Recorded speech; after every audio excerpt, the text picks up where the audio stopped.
What makes the perfect camera bag? Is it the storage capacity? Is it how comfortable it is? Is it having lots and lots of zippers? Well, for me, it's a combination of several things, including storage, comfort, and zippers. So the bag I'm going to show you today is the Shimoda Explore V2. So let's jump in and take a look at why I think it's the perfect bag for me.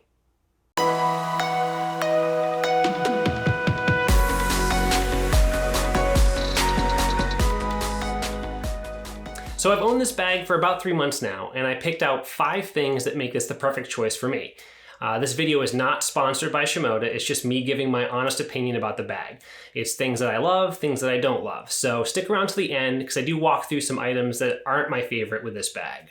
If you want the full specs on this, I've got a link in the description so you can check out all the details down below.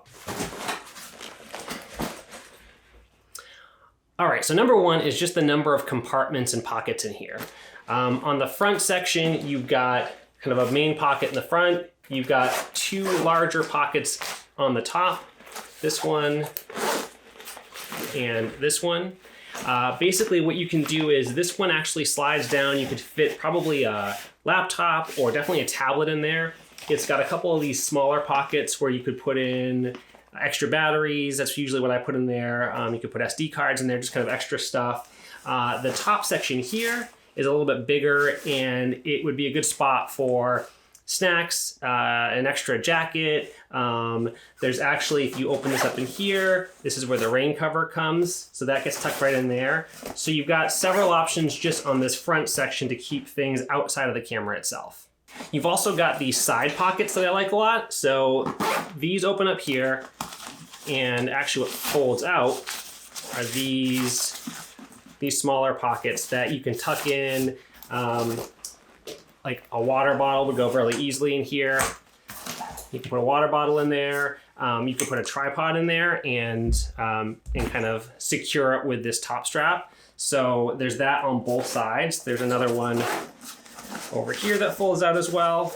And what's nice about these is that you can use them when you want, but if you don't want them kind of flopping around, you can always tuck them back in there and zip it up, and then they're out of the way. I also like on the shoulder straps, they've got these pockets that are kind of along your chest. So both of these open up as well. You can slip in, a lens cap or something small in there. This one actually is probably better suited for either a cell phone. You can put your phone right in there. It even fits a small water bottle could fit in there. So if you're hiking around and you want to have some easy access to water, you can put a small water bottle in there as well. So before even getting into the main camera compartment, you've got lots of options to keep things stored away, which I like a lot. The other part I like about this is just the look and feel. So the second part is the finish of this product. So I like the kind of waterproof kind of feel to it. There's also an army green color as well, if that's a better color for you. And if you open up the inside, as I showed you before, it's got that kind of bright blue color on the inside of the entire thing as well. That makes it really easy to find things because it's lighter. So if you have small items kind of in here, it's easy to fish around and get them. If it's something tucked away, it's not a black interior, which might be harder to find small items. So these shoulder straps are really comfortable. There's some padding on the inside of both of these. And I also like the padding on the part that's up against your back. So this is kind of a thick padding. It's also very breathable. So there's a lot of kind of mesh finish to let air flow through there. So if you're hiking around, you're gonna get hot and sweaty. It actually gives some nice breathability as far as the bag goes too. So the third thing I like about this is the ability to expand it as well. I have the 30, there's also a 25 and a 35, so I went with the kind of mid-size one.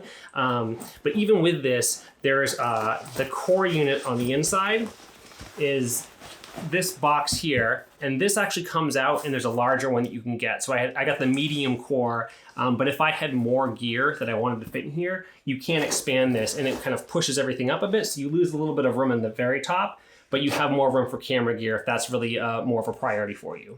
So if you accumulate more stuff, you buy more lenses down the road, you can always expand the kind of capacity within the bag for the camera stuff.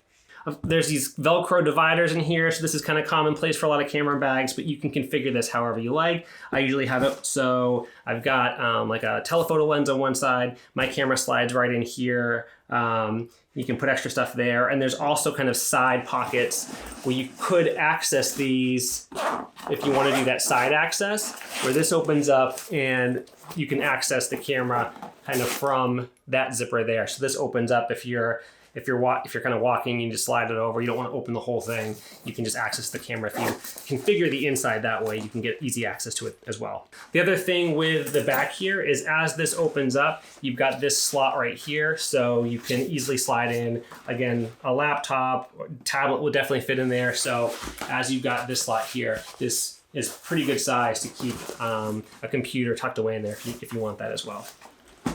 So the fourth thing I like about this is just the versatility. So this is great for hiking. It's great for travel. I haven't taken it on a plane yet, but I know it's configured to fit into carry-on standards to make sure that it can be used as carry-on. Like I mentioned before, there's a lot of straps where you could hook it onto, like if you had a suitcase, you could slide this over the handle as you're carrying it through the airport. It's easy to pull out of an overhead compartment because you've got these kind of handles on all sides. If you're a hiker, these straps, actually you could get a different size. So if this is a little bit too big for you, they actually have like women's straps that are a little bit smaller and more narrow that you could switch this out. And there's also a waistband that you can take out. I've actually taken it out. It's right here. So this can go back in if you do a lot of hiking, which I don't really do a ton of hiking, but if that's kind of your primary use for this, this can slide back in there and use it as a waist strap to give you some more support as well. It's also something where you can adjust the height of where this connects to the top. So there's a small, medium, and large. So you can adjust if you're taller. I'm 6'1", and I have it on the large slot, so that gives me a little bit extra space. But if you're not quite as tall, you can always slide this down as well. So the shoulder strap goes a little bit lower down for you. Now, the fifth thing I like about this is just the kind of quality feel to it. So it feels very durable, rugged. It's about 5 pounds, a little bit less than 5 pounds. So it's a pretty sturdy unit. The inside has kind of a hard foam. I don't think it's plastic. It feels more like a hard foam that you would put the camera equipment in. So that feels very protected by everything around it. It's waterproof on the bottom here. So this spot here, like I had it on a boat and it was sitting in a puddle and it didn't get wet at all. It just, it kept it nice and dry inside. So it's a very rugged backpack. I mentioned that there's the rain cover in there, so you can take that out and put it on.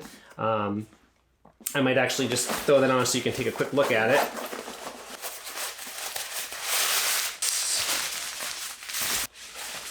Slides over the top. So there's a quick, yeah, that's better. So there's the rain cover. That slides right on top, so that way it's protected if you're out and all of a sudden it starts raining. All right, if you've enjoyed this video so far and you think other people would enjoy it as well, give it a like below, consider subscribing so you can see more videos like this. I'd like to do more gear reviews, so leave a comment below if there's something specific that you want me to review, if there's a certain lens or something about a camera or other gear. Are there things that you're interested in hearing reviews on? Let me know in the comments below and I'll see what I can do. All right, so now on to what I don't love about this bag.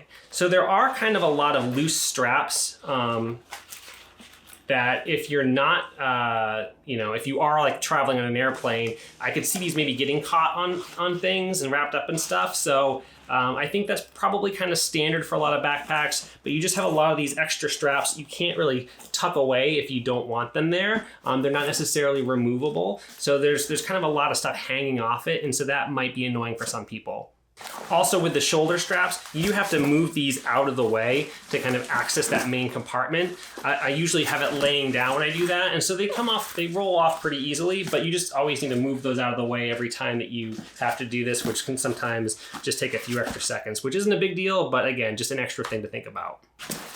Price-wise, this is not the most affordable bag, so it's definitely not a budget bag. I think this is one where if you're gonna buy this, you're gonna keep it for a while, and that's what my thought process was when I went in and bought this. So they range from about $370 to $400 right now for those 3 different models.